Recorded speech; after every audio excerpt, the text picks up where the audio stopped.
Welcome to the French Laundry. Can I take your order? Yes, a cup of coffee and a donut, please. You want anything? Anything else? No, that's it. Thank you. That'll be $1 bajillion. Please roll up to the next window. Welcome back to Jamie and Chef. I'm just not gonna give up without a fight. I'm just gonna reach for this quite large cookbook here. It's Thomas Keller's The French Laundry Cookbook.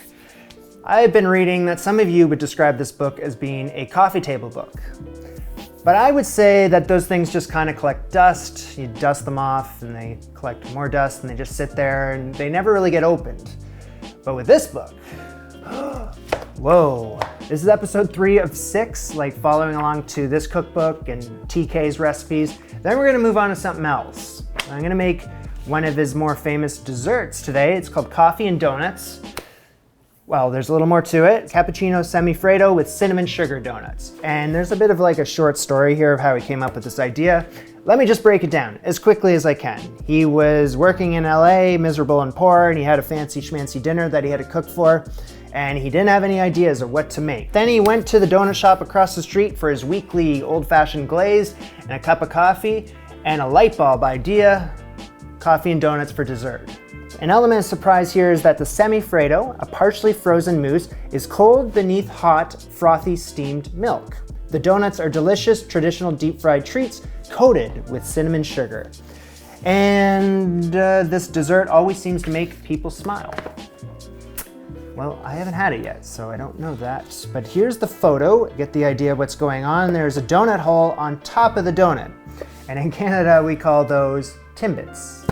Anywho, shall we get started? So we need to start this off with an old friend, the Silver Fox. And I gotta make this semifreddo. So what he had me do is separate 2 eggs. So I did. There's the egg whites, there's the egg yolks, done. And then I also needed 3 separate egg yolks. So I have a total of 5 egg yolks here. He just says place the egg yolks in the Silver Fox bowl. Verbatim, Silver Fox bowl, there. Portioned out 3/4 cup of sugar, and I only need 1/4 cup plus 2 tablespoons to start. And before we do anything, off to the side. Now I have a vanilla bean here, and I haven't actually used a vanilla bean in any of my cooking since a very infamous event that I'd rather not talk about. I will show you instead. It's hard to be sure if they've all been removed. There were so many little ones. Maybe I should just wipe it with a cloth or something. Seems to work. Okay. They appear to be seedless now. That's great. Combine the heavy cream and the vanilla bean seeds.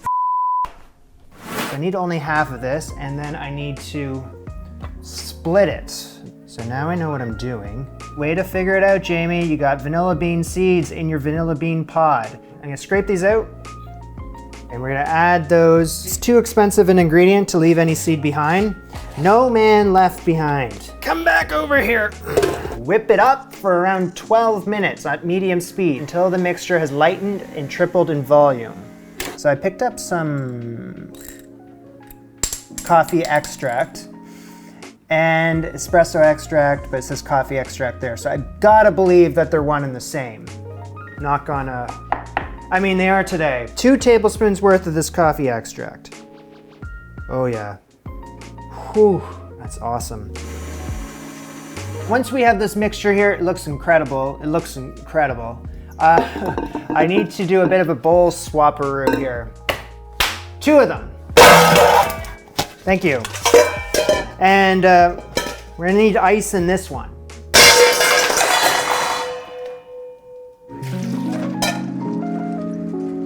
You know what? There's a lot of like hardened up egg yolk that was on the side of the bowl. And when this thing was mixing, it wasn't mixing together because I didn't scrape down the side of the bowl. But now that I've passed it through a sieve, it's not going anywhere. All right, so keep this in the bowl of ice water off to the side. It's gonna maintain its consistency that way. What's next? Bowl me, please. Thank you. What I gotta do is add in 1/2 cup of heavy cream, 1 tablespoon. 2, that's 3 tablespoons of sugar. We're gonna whip this up until I can lift the whip up and it holds its shape. I would say so. Confirmed. Fold the whipped cream into the yolk mix. We're gonna do some counterclockwise turns here. All right, and we're gonna put that back onto the ice. Got a sight out of mind until I need it. No need for big introductions here. You were right off to the side, but Silver Fox is back. The egg whites from 2 eggs. So we're gonna whip these up until they're frothy. Yeah.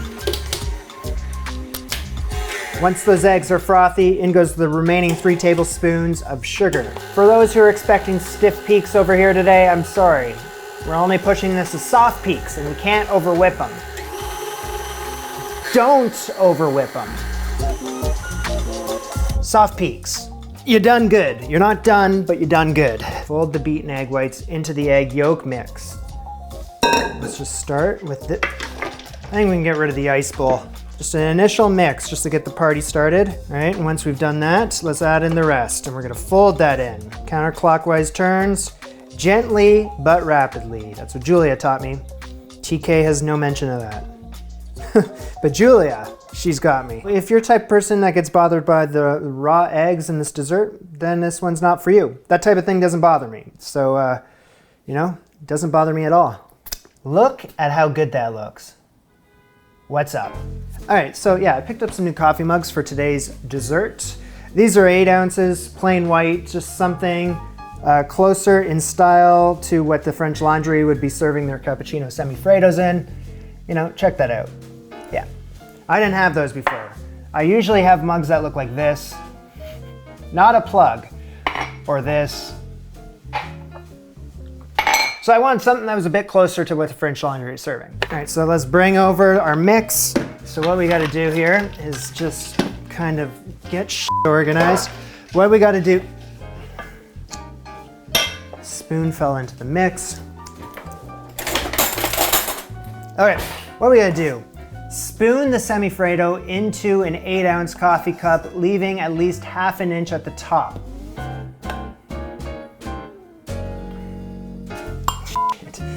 This is gonna take a while with this little bitty spoon.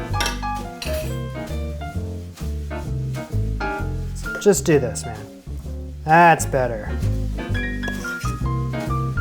So interestingly enough, I could only fill the 3 coffee cups. Here's one left empty, so sorry, no one's here. TK says you can fill 6 8 to 10 ounce coffee cups with this recipe. So I don't know what's going on with that, but here they are. I don't need 6, but there you go, just so you know. All right, we're gonna clean these up because you're not serving a coffee cup that has semifreddo all over the sides. Not in my restaurant. So I gotta gently tap the cups against the counter to level the mix. Cover them up with plastic wrap. So what we're gonna do is get these into the freezer 6 to 8 hours or overnight. These are gonna pull an all-nighter. We gotta move on to the cinnamon sugar donuts, part 1. There's 2 parts. What I have in front of me here is a very new to me ingredient. What is this, like a brick of plasticine or something, Jamie? No, it's fresh yeast.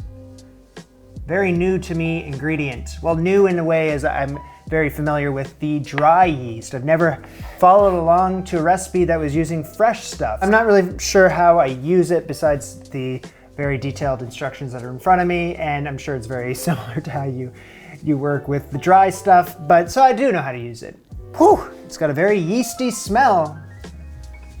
My block of yeast and a scale, and this is a pound. I only need around, well, for now I need a 1/4 ounce, which is what, 7 grams or so. You take your stand mixer bowl here, and first I'm gonna add in 1/4 cup plus a tablespoon of room temperature water. Crumble the yeast into the water. I'm very curious why I had to use the fresh stuff today, and I guess it's got like a more pronounced yeasty flavor to it. It's got a better texture, and it's gonna remain active for longer. I'm gonna take a spoon and I'm gonna crush the yeast that's in this water. The yeast has dissolved.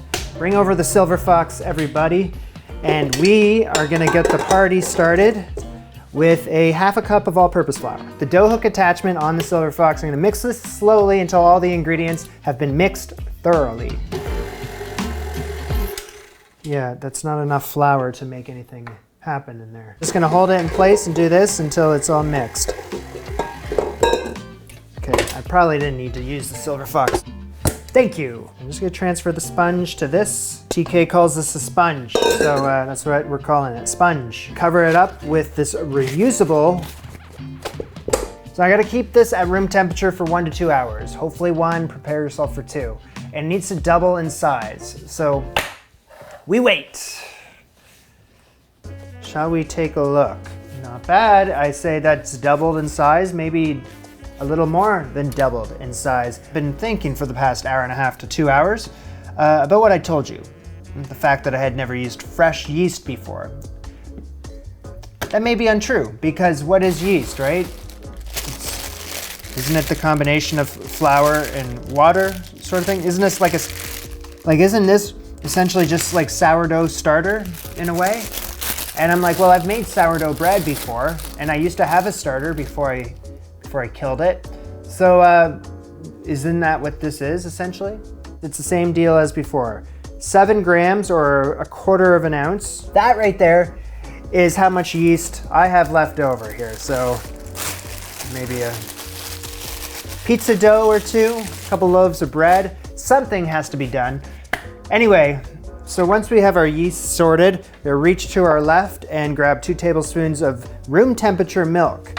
And I'm gonna crumble the yeast into the milk. Just give it a stir, a little bit of a stir. Let's bring back the Silver Fox, getting a little feisty there. Now I have a total of a cup plus 2 tablespoons of all-purpose flour.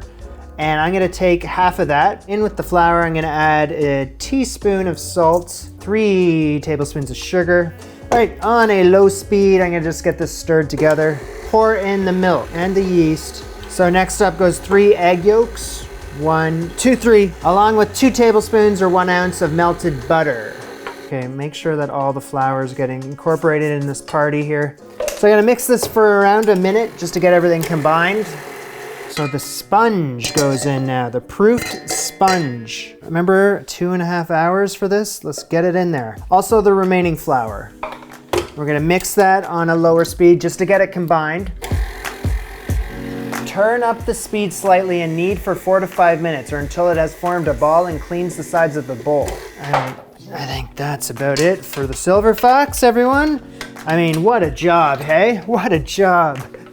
It says if it's too wet, you can add a couple more tablespoons of flour, but I think that's pretty good. It's a nice sticky dough. It doesn't say anything about being sticky, but limited experience making donuts, I recall a sticky dough, and I think that's kind of what I'm looking at here. It's not too sticky, it's perfect. You know, TK says you can just leave it in this bowl to proof. But this one, you know what? Bowl me, please. Ooh, thank you. And I'm just gonna put that in there. I'm gonna let this proof in the fridge overnight. And then tomorrow, I'll have my semifreddo, I'll have my dough, and we'll finish this damn thing. Now, we wait. Oh. So it is the next day, and this dough has certainly risen to the challenge. It is proofed. It's like doubled in size or whatever. Lightly sprinkle up that surface there, and I roll this out 1/2 inch thickness. To my left, I have these donut cutters today. Sometimes cookie cutters, sometimes Palm Maxime cutter. Cookbook says 2-inch in diameter cutter. I'm using that's 2 inches. This is 2.5 plus. I figure I could play around with the sizes. That is 3/4 inch for the hole, and that is 1 inch for the hole. So let's use the 2-inch first, because this is what Thomas wants. So let's go for it. And then let's make the hole. And then over to my right here, I have a baking sheet with parchment paper. I'm just gonna place them gently on there.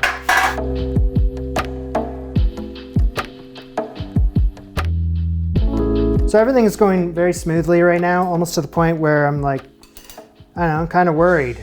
Things don't go this smoothly, so something's gonna happen. Let's just be a little more careful with how we're lifting these. This is a Michelin star restaurant after all. You know what? I liked it how you were doing it. All right, why don't I save this dough for something else? And, okay. That looks good. Why'd you do it that way? All right, we gotta finally break out the plastic for this next step. Spray with some non-stick stuff. Once proof, they will have risen to 3/4 of an inch. I'm not gonna put these in the fridge, so I'm gonna let these rise right here. How long is it gonna take? Give me a number. 15 minutes. It's gonna take 15 minutes. Dutch oven. Pour in a bunch of canola oil. Get the heat on that going. Cinnamon, sugar, bowl me. Thank you. And what I need to do is, well, I mean, it's pretty self-evident what I have to do, isn't it? 1/2 cup of sugar, 1 1/4 teaspoons of cinnamon. This is cinnamon sugar right here, and I love cinnamon sugar. About 5+ years ago, I had made a very terrible attempt at cinnamon sugar donuts. I didn't know anything about anything when it came to cooking back then, but I still gave it a shot, and they turned out fine. In all honesty, I don't remember much about them. Take out the tin foil, and you almost have a hole. Almost, but not quite. And then earlier this year, what did we make? Cinnamon toast flan. And I can't stop thinking about the cinnamon toast flan. Maybe these donuts here will get my mind off the cinnamon toast flan. Now we gotta focus on deep frying our donuts. So if you wouldn't mind coming this way. What's up? While we're waiting for this oil to hit 325F, let me tell you what I'm gonna do. I'm gonna deep fry the donuts, 30 seconds on the first side. I'm gonna flip them and then fry that for another minute. And I'm gonna flip it again to the original side for another 30 seconds. Then I'm gonna drain them briefly on the plate lined with paper towel, and then in they go, toss them around in the cinnamon and sugar. We got this covered. I'm gonna start off with some of the donut holes, lowest stakes first, just to get this whole thing started, see what we're looking at here. This. So 30 seconds on the first side. Okay, and move them around to the other side. Oh, that looks nice. Come on, you're so top heavy. Stay on that one side. All right, and we move them back to the original side for the last 30 seconds. Let's get these out. Onto the paper towel lined plate. I think we're ready for prime time. Here goes a donut. All right, we're gonna be a little more careful. There you go. So 30 seconds on the first side. And a couple donut holes for good measure. Okay, the Timbits are just freaking hopeless in there, bobbing around like a bunch of apples. Stay up there, you little bastard. All right, and get the remaining donuts in there. I think my oil was on a bit too hot, so I'm gonna eyeball these ones because I think I pushed that way too far. All right, flip. Oh, those look good. Don't push that too much further than that. Donuts go into the cinnamon sugar, toss it all about. Yes. Onto my drying rack there. Toss them around. And I gotta just take a fork to remove them. Yes. There they are, my cinnamon sugar donuts. Super excited. These are the good ones. These are the ones that I overdid. So, still really good. Couple of minutes before order up, we're gonna remove our cappuccino semifreddos from the freezer. Saucepan. So what I need is 1/2 cup of milk. Semifreddo is a partially frozen mousse and is cold beneath hot, frothy steamed milk. So cold beneath hot, and he hasn't really mentioned that ever again. He just says I need milk. So one would believe that I should heat up the milk. That's great that I'm heating up milk, but what about the frothy aspect to it, right? Well, if I just reach off over here, I just picked up one of these. Milk frother. This shall be its maiden voyage. Milk is good. Okay. Figure out what you're doing. So let's grab the nicest looking semifreddo. All right, so let's give frothing a milk a try. Okay, don't do it like that. Good lesson. Okay. How the hell do you froth milk? Okay, so if I go up and down and to the sides and on the top, I don't know how to get it to look like that photo there. I guess I wasn't as Michelin star chefy as I thought I was. Okay, here comes the donut. Best looking donut, and where's the donut hole? It's kind of rolling away over there on top of there. And we're gonna get some of this frothy milk on top. Okay, this looks pretty nice actually. Just a little more froth action. Come on, come on. I think we're done. I think we are done. Order up!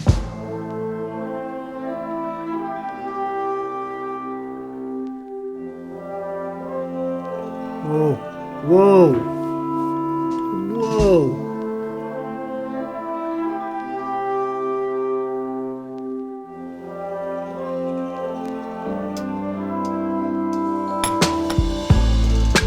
This is all mine. I can dunk it and dunk it.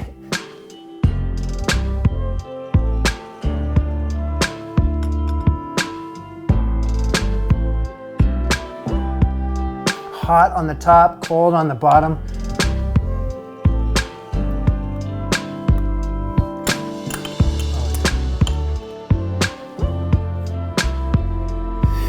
Move over, Cinnamon Toast Flan, there's a new kid in town. Now what I'm about to do here is just for demonstration purposes only. I swear I'm not gonna eat any of this, but I just wanted to show you what this semifreddo looks like without the milk.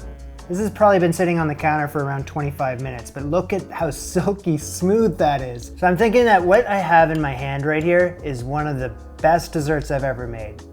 This might be the best. I made a promise that I wasn't gonna eat any more, and I broke that promise. There's donuts over there too. It's a good day. Sad it's over. Yeah, lots of greatness. Look how beautiful that looks on the inside. Stop eating. The donut on its own is just really great. It's soft and fresh. But what you need to make this thing an ace is the semifreddo. You need to dunk the donut into that. And if you do that, it elevates the donut and it turns this whole thing into a whole freaking barn burner. Anyway, that's it. That's all. This was Jamie and Julia. Nope, this is Jamie and Chef Thomas Keller. See you later. Bon appetit. Au revoir. Bye-bye.